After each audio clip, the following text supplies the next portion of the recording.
दोस्तों नमस्कार। Colonel Ajay, CEO Ajay astro money group first global astro finance digital channel से आपसे मुखातिब होता हूं। आज है 18 जनवरी सन 2025 शनिवार। दोस्तों आज के एपिसोड में हम मक्का यानी मेज के ऊपर चर्चा करेंगे। गौरतलब है पिछले कुछ महीनों से मक्का के अंदर शानदार तेजी बनी है, लेकिन ऊपरी स्तरों पर मक्का में कुछ दबाव देखा जा रहा है।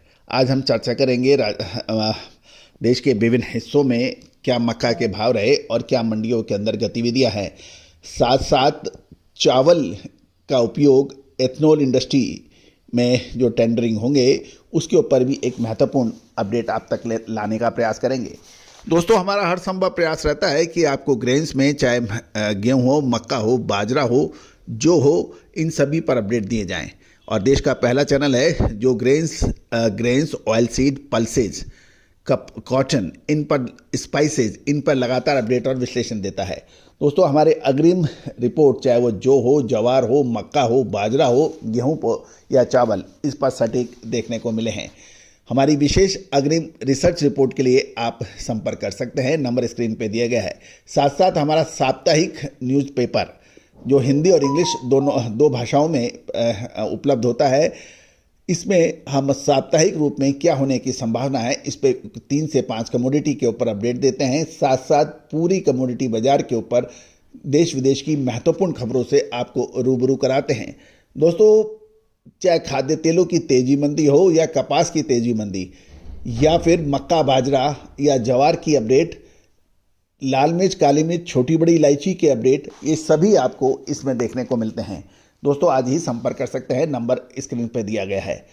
दोस्तों आज कमोडिटी बाजार का देश का पहला अखबार है जो देश विदेशों में समान रूप से लोकप्रिय है और लगातार इसकी बिक्री देश विदेश में हो रही है। आप भी संपर्क कर सकते हैं। All the very best. दोस्तों खबर निकल के आ रही है कि मक्का की कीमतों में मिला जुला रुख देखने को मिल रहा है। इससे खरीदार और विक्रेता दोनों ही अब सतर्कता से व्यापार कर रहे हैं। हाल के सत्रों में ज़बरदस्त तेजी के बाद पिछले कुछ दिनों में मक्का की कीमतों में कुछ दबाव यानी गिरावट देखा गया है और कारोबार मिला जुला देखने को मिल रहा है। इससे खरीदार और विक्रेता दोनों ही अब दबावग्रस्त माहौल में आ गए हैं। स्टॉकिस्टों द्वारा मुनाफा वसूली के कारण पहले कीमतों पर दबाव देखा गया था, जबकि खरीदार मौजूदा स्तर पर बड़ा स्टॉक करने में हिचकिचा रहे हैं। साथ साथ विक्रेता भी अब घटे दाम पर माल बेचने में रुचि कम दिखा रहे हैं। उत्तर भारत की बात करें तो मध्य प्रदेश और गुजरात में मक्का की कीमतें स्टेबल से थोड़ी कमज़ोर बताई जा रही है, जबकि महाराष्ट्र, तमिलनाडु में कीमतें स्टेबल है, लेकिन कर्नाटक में कीमतें थोड़ी तेज़ बताई जा रही हैं। तमिलनाडु की बात करें तो तमिलनाडु में मक्का की कीमतें प्रति क्विंटल 2480 से 2500 रुपये प्रति क्विंटल की बताई जा रही है, जबकि आने वाली नई फसल की आवक में वृद्धि के कारण आने वाले कुछ दिनों में मामूली गिरावट की उम्मीद लगाई जा रही है। सांगली की बात करें तो सांगली में मक्का की कीमत हाल में ही अपने उच्चतम स्तर से लगभग 40 से 50 रुपये प्रति क्विंटल गिरने के समाचार हैं, लेकिन जो ट्रेडिंग सेशन देखा गया है उसमें 2500 से 2525 रुपये प्रति क्विंटल पे भाव बताए जा रहे हैं। इसी तरह से यदि हम कर्नाटक की मंडियों की ओर रुख करें तो कर्नाटक में मक्का की कीमतों में 10 से 15 रुपये प्रति क्विंटल की तेजी दर्ज हुई है, जो कि कई केंद्रों पे 2440 रुपये प्रति क्विंटल तक भाव पहुंचने के समाचार मिल रहे हैं। सांगली में हमारा ब्यूरो रिपोर्ट कह रहा है कि कर्नाटक में आवक अपने चरम स्तर से 10% से अधिक घटी है। चल रहे त्योहारी सीजन के कारण व्यापारिक गतिविधियां काफ़ी सुस्त बताई जा रही हैं, जिससे खरीदार और विक्रेता दोनों ही अतिरिक्त सावधानी रख रहे हैं। खबर महाराष्ट्र से निकल के आ रही है कि महाराष्ट्र में मक्का की कीमतें लगभग स्टेबल हैं, जिससे खरीद और बिक्री दोनों ही पक्ष में अभी सुस्ती देखी गई है। प्रमुख केंद्रों में आवक में गिरावट देखी जा रही है, जिसमें अमनेर में 50 टन से भी कम आवक की रिपोर्ट है, जबकि पहले ये 1600 टन के उच्चतम स्तर पर आवक पहुंच गई थी। जहां तक एक्सपोर्ट की बात करें तो मुंबई स्थित कुछ एक्सपोर्टर से बात करने पर पता लगा वहां 2550 से 2575 रुपये प्रति क्विंटल के बीच की बात की जा रही है, लेकिन निर्यात खरीदारी बिल्कुल मंद है और कोई बड़ी ऑर्डर दिखाई नहीं दे जा रहे हैं, क्योंकि विदेशी मांग नहीं कोई बड़ी दिखाई जा रही है।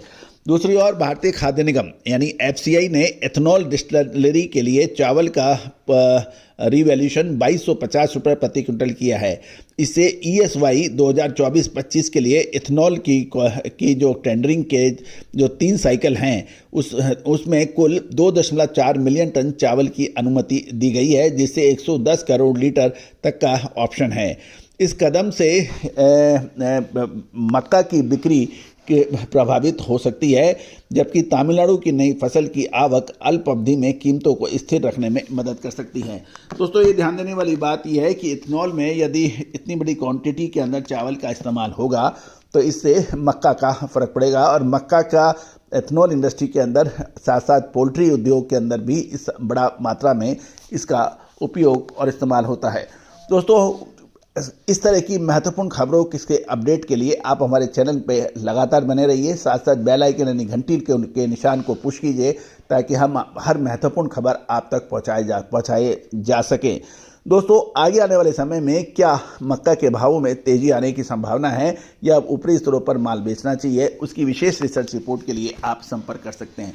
कहा जाता है कि तेजी आने के बाद तेजी और मंदी आने के बाद मंदी से कभी कोई फ़ायदा होता नहीं है। फ़ायदा तभी है तब आप समय पे माल खरीदें और समय पे माल बेचें। All the very best, good luck, happy trading.